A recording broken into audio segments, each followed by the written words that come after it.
Why reading is not natural, the unnatural act of decoding symbols. At first glance, reading might seem like a fundamental human ability, as natural as walking or speaking. After all, literate societies have existed for thousands of years, and reading is universally taught in schools worldwide. However, a closer examination reveals something remarkable: reading is profoundly unnatural. Unlike spoken language, which emerges spontaneously in children without formal instruction, reading requires years of explicit training, rewires the brain in radical ways, and remains an impossible skill for a significant portion of humanity despite adequate intelligence and instruction. Understanding why reading is unnatural illuminates not only how this transformative skill works but also why reading difficulties like dyslexia are so common and why illiteracy persists even in educationally privileged societies. The evolutionary mismatch. The most fundamental argument for reading's unnaturalness lies in evolutionary timing. Modern humans, Homo sapiens, have existed for approximately 300,000 years. Anatomically, modern humans capable of complex speech have been around for at least 100,000 years, with strong evidence suggesting language capabilities emerged even earlier in our hominid ancestors. Written language, by stark contrast, is a recent invention. The earliest writing system, Sumerian cuneiform and Egyptian hieroglyphs, emerged only around 5,400 years ago. This means that for over 98% of human existence, no human being read anything. There was simply no written language to read. From an evolutionary perspective, 5,400 years is an eye blink. Natural selection operates over hundreds of thousands or millions of years. There has simply been insufficient time for genetic adaptations specific to reading to emerge in the human population. As cognitive neuroscientist Stanislas Dehaene argues in his seminal work Reading in the Brain, there are no reading genes because reading emerged too recently to have shaped our genome. Instead, reading co-opts pre-existing brain structures that evolved for other purposes, primarily object recognition and spoken language processing. This co-opting, or neuronal recycling, is the brain's makeshift solution to an entirely new cultural invention, and its makeshift nature reveals reading's fundamental unnaturalness. Contrast with spoken language, the spontaneous emergence. The naturalness of spoken language becomes evident when we observe children's development. Every neurologically typical child, exposed to spoken language in their environment, will learn to speak without formal instruction. They will do this spontaneously, following roughly the same developmental timeline irrespective of culture or specific language. They will even create their own grammatical rules through a process of hypothesis testing about how language works. This universality, spontaneity, and predictability across cultures are hallmarks of biologically prepared behaviors, like walking or grasping. Reading shows none of these characteristics. Children do not learn to read spontaneously, no matter how print-rich their environment. A child raised in a home filled with books, surrounded by literate adults reading daily, will not wake up one morning able to decode written words. They will not progress through predictable stages of reading development without explicit teaching. They will not invent the alphabetic principle, the understanding that written symbols map to speech sounds on their own. Indeed, before instruction, children typically do not even understand what written language represents. A preliterate child may know that the printed word dog refers to the animal, but they typically believe the word's shape directly represents the animal, not that it encodes the spoken word's sounds. This difference is so profound that linguists and psycholinguists consistently classify spoken language as a biologically primary ability, one that humans have evolved to acquire naturally, while reading is a biologically secondary ability that requires systematic instruction and does not emerge without it. The brain did not evolve for reading. The neurological evidence for reading's unnaturalness is particularly compelling. When neuroscientists examine what happens in the brain during reading, they find a complex network of regions that originally evolved for other functions. The primary visual cortex, which processes the shapes of letters, evolved to recognize objects in the natural world: predators, prey, food sources, and social partners. The fusiform gyrus, particularly a region now dubbed the visual word form area, originally specialized in recognizing faces and familiar objects. The angular gyrus and Wernicke's area, crucial for connecting visual word forms to their meanings and sounds, evolved for spoken language processing and cross-modal integration. The frontal regions involved in sounding out words evolved for speech production and working memory. Reading forces these regions to form new connections that never existed in our ancestors' brains. A literate person's brain physically differs from an illiterate person's brain not just in functional activation patterns but in structural anatomy. Literate adults have a thicker corpus callosum, the bridge between hemispheres, greater gray matter density in language-related regions, and distinct white matter tract organization. These changes do not reflect a reading instinct unfolding but rather the brain's remarkable plasticity responding to intense, sustained, culturally specific training. Crucially, this neural reorganization is never complete for many people.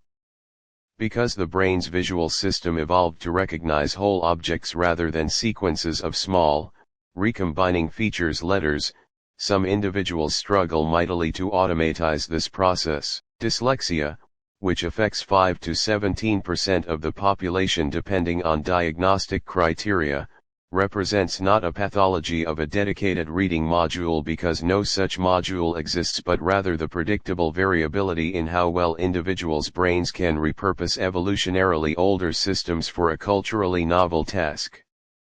The cognitive demands, from natural vision to unnatural decoding. Consider what reading actually requires of the visual system. In natural vision, recognizing an object typically involves holistic processing. You see a chair as a chair, not as a sequence of chair parts that must be assembled. You recognize faces regardless of orientation, lighting, or partial occlusion through pattern matching. Even written languages like Chinese characters, which are logographic, more closely resemble this natural visual processing than alphabetic writing does. Alphabetic writing, which most of the world now uses, demands something that does not occur anywhere else in natural visual processing: serial, analytic decoding. The reader must, 1. Recognize individual letters irrespective of font, size, and context, 2. Map each letter or letter combination to a specific phoneme speech sound, 3. Hold these sounds in working memory, 4. Blend them into a phonological word form, and 5. Access the appropriate meaning from the mental lexicon. All of this must happen in a few hundred milliseconds for fluent reading. This serial, analytic processing directly conflicts with the visual system's natural preference for holistic, parallel processing. When you look at a word, your brain initially wants to process it as a whole shape, which works fine for a small set of highly familiar words but fails for new or irregular words. To read fluently, you must override this natural tendency.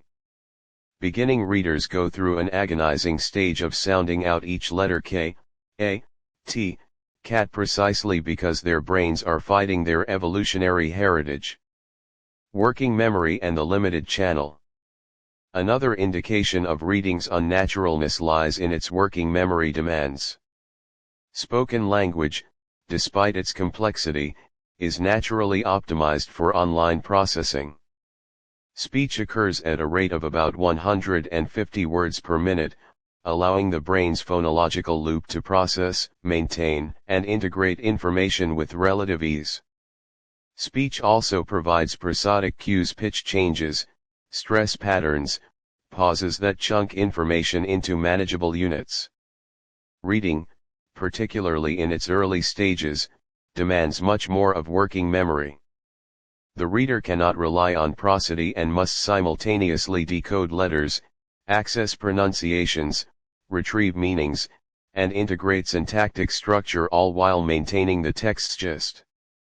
This is why children and struggling readers often have no memory for what they just read. They have exhausted their cognitive resources on decoding. Fluent readers overcome this through automatization, but achieving this automaticity requires thousands of hours of deliberate practice, a demand that exists for no naturally acquired skill. Cultural and historical evidence.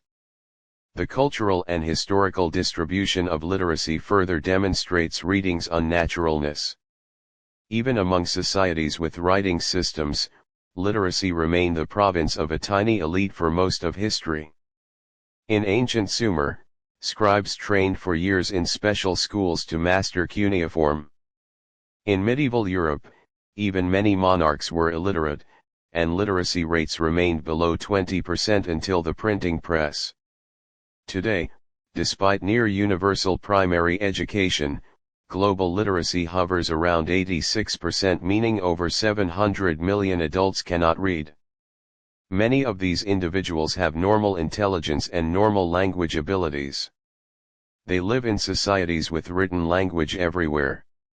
Yet they cannot read because they either received inadequate instruction or their brains have particular difficulty with the unnatural task of neuronal recycling for reading. This variation is what we would expect for a culturally invented skill that hijacks evolutionarily older systems. Some brains, by virtue of genetic variation in visual processing, phonological awareness, or the connections between these systems, will find the recycling task easier. Others will find it harder. Reading ability, like height or athletic ability, falls along a continuum determined largely by genetic variation interacting with environmental opportunity. But unlike running or throwing activities with clear evolutionary antecedents, reading shows extreme variability even in optimal environments. The illusion of naturalness.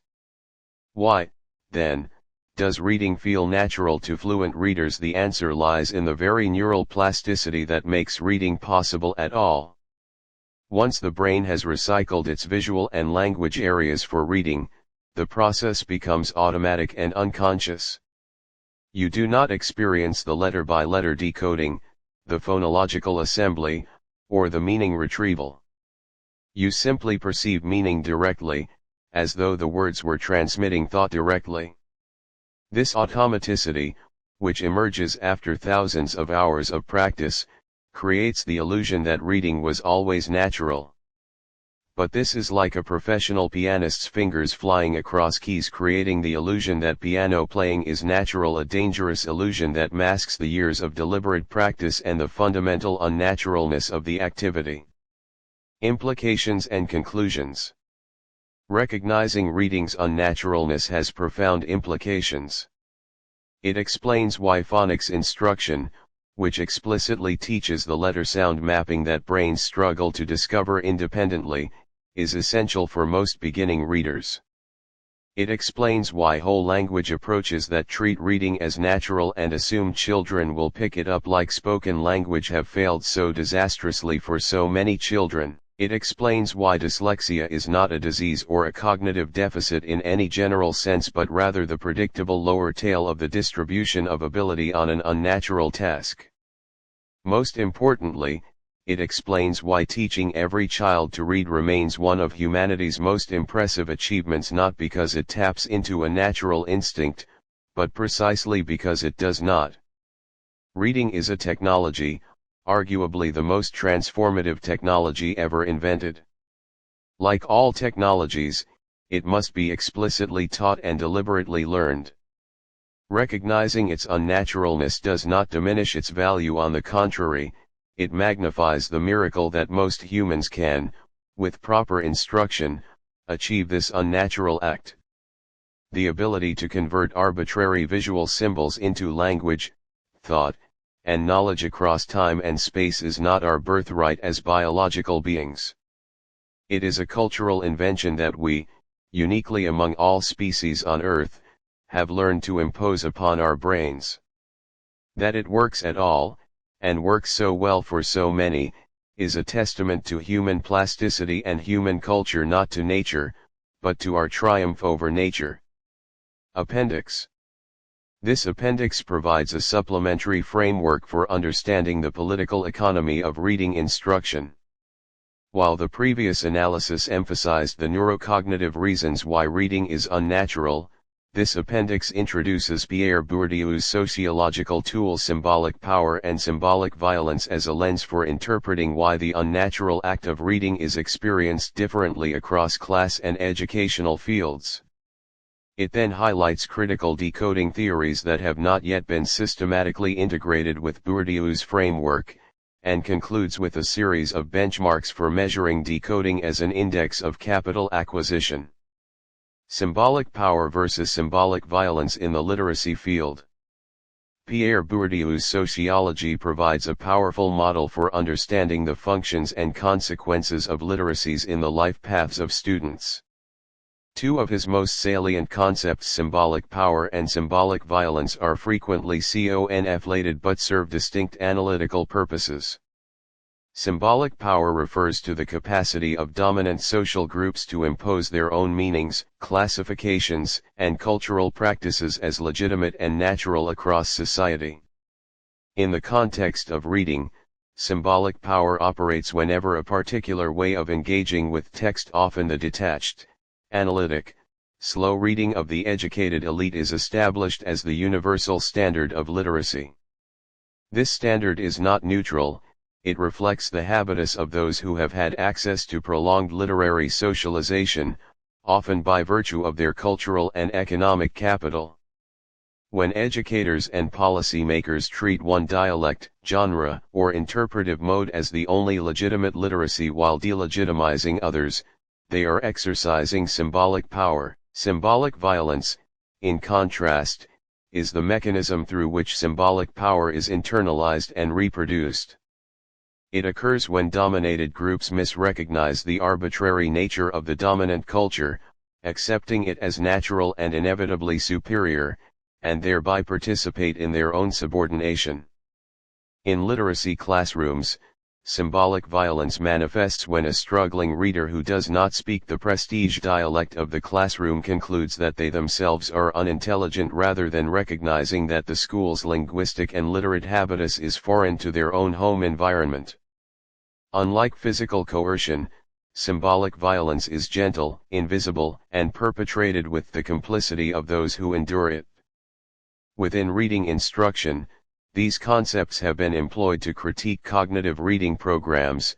Hansfield and Jimenez 2009 argue that even well-intentioned cognitive strategy instruction can become a site of struggle for the monopoly of legitimate discourse, implicitly legitimizing narrow conceptions of what counts as reading and, indeed, as thinking itself. Similarly, Duckworth 2014 applies symbolic violence to understand how adult literacy learners internalize school failure as personal deficit rather than structural constraint. Decoding theories not yet integrated with Bourdieu's framework. Despite growing applications of Bourdieu to literacy education, several influential decoding theories remain largely absent from the Bourdieusian literature. Integrating these theories would enrich our understanding of how decoding operates as a site for the accumulation and conversion of cultural capital.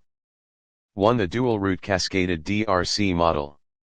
The DRC model posits two independent pathways for reading, a lexical route for recognizing familiar whole words and a non-lexical route for decoding unfamiliar words via grapheme-phoneme conversion rules.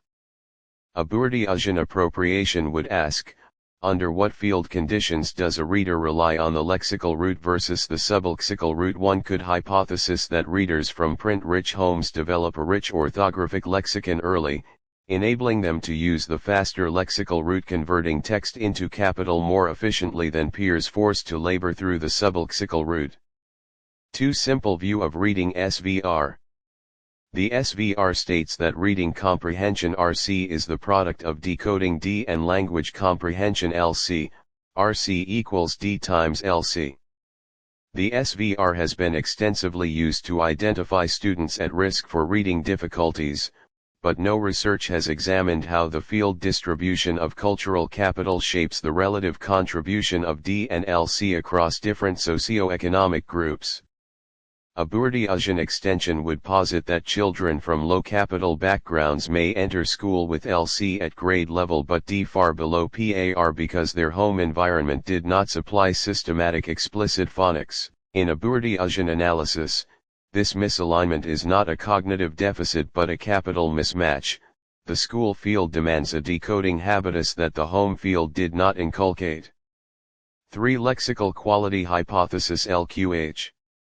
Perfetti's LQH proposes that high-quality lexical representations are characterized by precise orthographic, phonological, and semantic information. Bourdieu would reframe lexical quality as embodied capital, a form of internalist competence that is unequally distributed and can be converted into academic credentials. The LQH has never been operationalist using Bourdieusian constructs such as habitus, field, or capital, representing a significant theoretical gap. 4. Connectionist parallel distributed processing models. PDP models treat reading as a statistical learning process in which a neural network adjusts connection weights based on exposure to letter-sound correspondences.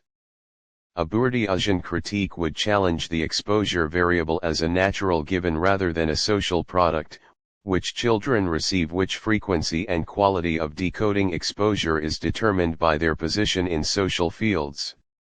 This insight could lead to a sociologically aware connectionism that models differential input distributions across class strata. Benchmarks for decoding as cultural capital. Benchmarking decoding skills provides an empirical bridge between Bourdieusian theory and educational practice. Below are established benchmarks commonly used to operationalize decoding proficiency which, from a Bourdieusian perspective, can be reinterpreted as thresholds for the accumulation of legitimate cultural capital in the field of reading. Benchmark tool measure typical grade benchmark threshold middle of year. Dybel's 8th edition Nonsense Word Fluency NWF Grade 150 Correct Letter Sounds per Minute Benchmark. Dybel's 8th edition Word Reading Fluency WRF Grade 265 Words Read Correctly per Minute.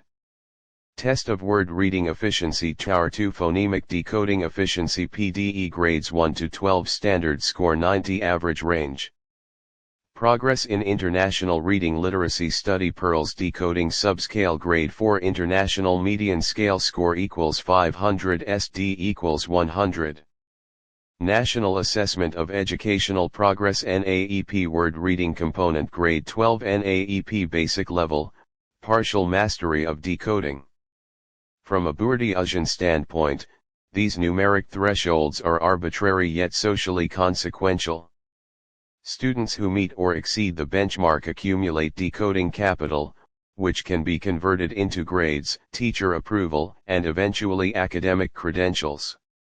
Students who fall below the benchmark are misrecognized as lacking innate ability rather than as having inadequate access to the informal instructional resources that money and educated parents can purchase. The benchmark thus functions as a site for the legitimation of social inequality, reclassifying a disparity in capital endowments as a disparity in individual talent.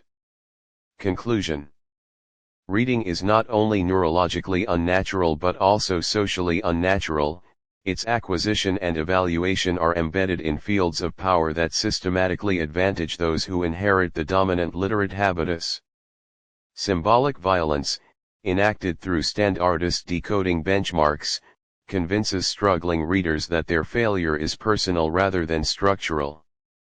By systematically integrating the decoding theories identified above DRC, SVR, LQH, PDP into Bourdieusian literacy research, scholars could construct a genuinely materialist science of reading, one that refuses to reduce literacy to cognitive processing alone and insists on the primacy of capital, field, and symbolic domination as the unacknowledged machinery of every reading assessment. References: Albright, J. and Luke, A. eds. 2008. Pierre Bourdieu and Literacy Education. Routledge. Bourdieu, p. 1991. Language and Symbolic Power. Harvard University Press. Carrington, V. and Luke, A. 1997. Literacy and Bourdieu's Sociological Theory, A Reframing. Language and Education, 11 96-112. Duckworth, V. 2014. Learning Trajectories, Violence, and Empowerment Amongst Adult Basic Skills Learners. Times Higher Education. Good, R.H. and Kaminsky, R.A. eds. 2011. Dybel's Next Technical Manual. Dynamic Measurement Group. Goff, P.B. and Tunmer, W.E. 1986. Decoding, Reading, and Reading Disability. Remedial and Special Education, 7-1, 6-10. Hansfield, L.J. and Jimenez, R.T. 2009. Cognition and Misrecognition, a Bourdieuian analysis of cognitive strategy instruction in a linguistically and culturally diverse classroom. Journal of Literacy Research, 41 151-195. Perfetti, C. 2007.